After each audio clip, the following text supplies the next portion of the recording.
यादीत ज्यांच्यावर भ्रष्टाचाराचे आरोप झाले त्या कृपाशंकर सिंग यांना उमेदवारी, मात्र गडकरींचं नाव नाही. उद्धव ठाकरेंची भाजपवर टीका.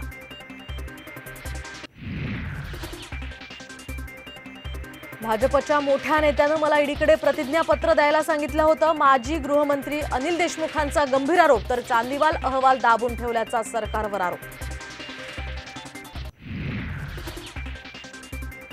महाविकास आघाडीच्या 42 उमेदवारांची यादी जवळपास निश्चित. सूत्रांची माहिती, तर 6 जागांवर मात्र तिढा कायम.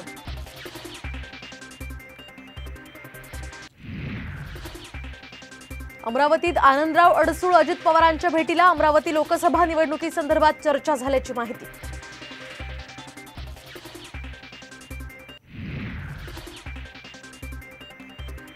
आम्ही योग्य वेळी योग्यच निर्णय घेत असतो. भाजप प्रवेशाच्या चर्चेवर खासदार नवनीत राणांचं सूचक विधान.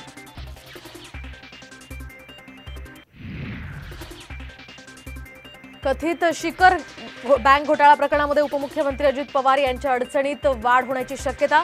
आर्थिक गुन्हे शाखेच्या क्लोजर रिपोर्ट विरोधात ईडीची हस्तक्षेप याचिका.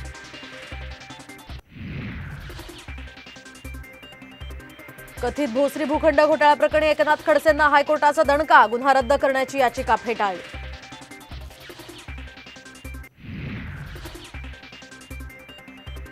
उद्यापासून नेत्यांना पुन्हा गावबंदी, तर 8 तारखेनंतर नवं आंदोलन. जरांगेंचा इशारा, तर कान भरणारी आत्या म्हणत फडणवीसांना पुन्हा डिवचलं.